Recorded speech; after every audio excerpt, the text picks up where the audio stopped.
Loro Rabachol é o símbolo do Entroido de Pontevedra e este ano vai ser o único que permaneza da festa.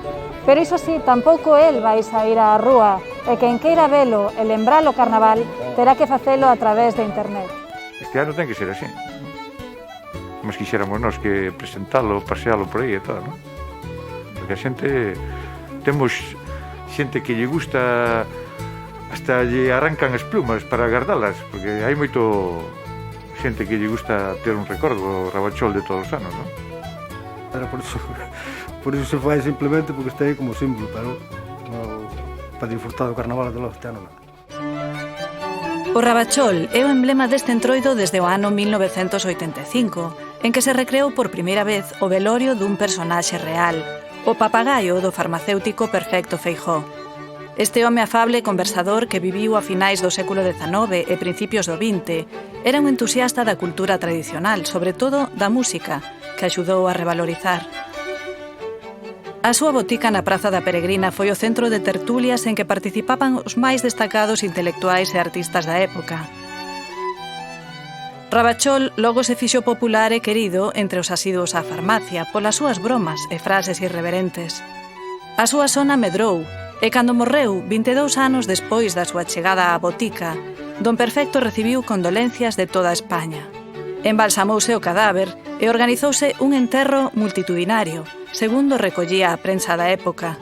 Desde hai 36 anos, o velorio e a queima do Rabachol poñen fin ao entroido pontevedrés.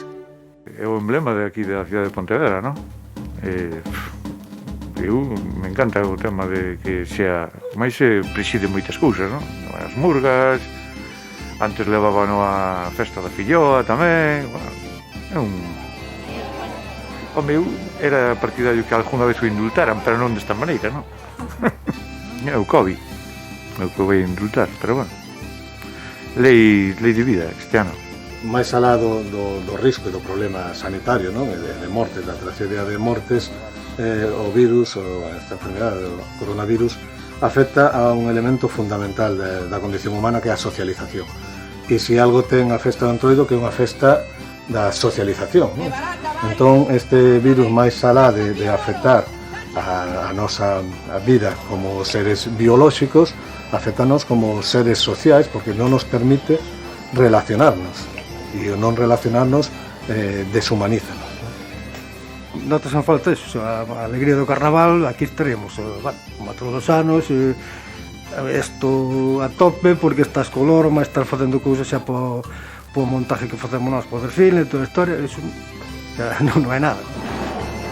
O entroido sobreviviu a momentos da historia moi difíciles, pero a COVID suscita un escenario novo.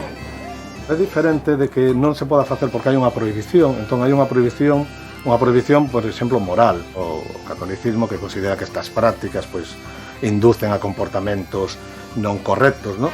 De alguma maneira seguíase facendo. As prohibicións durante a guerra pois tiñan que ver máis estamos nunha catástrofe como nunha guerra civil, pero isto é totalmente diferente, porque isto é unha prohibición por unha cuestión de vida ou morte, en la que houve outras plagas, houve gripes ao longo da historia, pero a percepción, o coñecemento científico, médico que temos hoxe en día non é o mesmo. Entón, eu creo que é unha situación pois, que non temos paralelo. Este ano é moi complicado, pero bueno, despois normalmente os outros anos nos vimos ás noites só, claro, a xente traballa, entón ás noites hai que 2 horas ou 3 horas da noite, depende, un día máis, un día menos.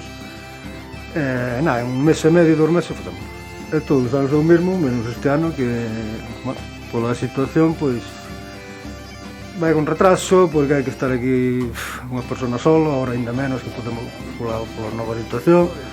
Entón, pouco a pouco, aquí vimos ven un, ven outro. Bueno, isto vai nunha, xa vedes, unha estrutura de ferro, ata aquí a mitad, máis ou menos. Despois facemos o armazón, todo o corpo, como se fora o corpo do loro, de madeira con rejilla. Eso vai recheo de viruta.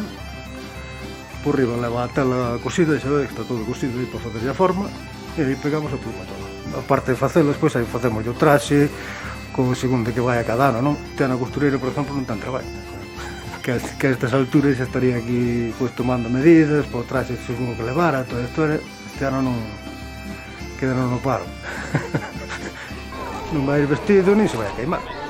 O único bo de todo isto é que o Rabachol este ano vaise salvar do lume, pero ata iso é triste para os que aman o entroido. Vai salvar, sempre nos preguntan que cando a hora de queimalo, se nos dá pena este ano, pois non nos vai dar pena, pero si que nos vai dar pena por outro lado non poder fazer a presentación dela como todos os anos. É o destino que ten. O destino é queimalo. De feito, se xunta moita xente para... E choranlle, fanlle ali unha parafernalia porque o seu destino é ese, non? Nós só facemos tamén con esa idea de que se ten que queimar, non? O Rabachol, bueno, forma parte destes mecos, destes entroidos, lardeiras, como querades chamar, non? Que uns representan o bo que chega co entroido co fin do inverno, algúns teñen connotacións positivas, e outros representan precisamente o que se deixa atrás, por eso se enterran, se queiman ao final, non? A parte do Rabachol, pois ten esa connotación de que era o loro dun personaxe tan ilustre como o Perfecto Feijóo en Pontevedra, entón ten un cariño especial porque corresponde a un personaxe, un loro coñecido, non? Que perdura na memoria. Pero, bueno, era a presenza dese loro que marca o final do entroido, pois si é un elemento simbólico, polo menos para decir que o entroido existiu este ano, non? Ainda que moi limitado, pero existiu.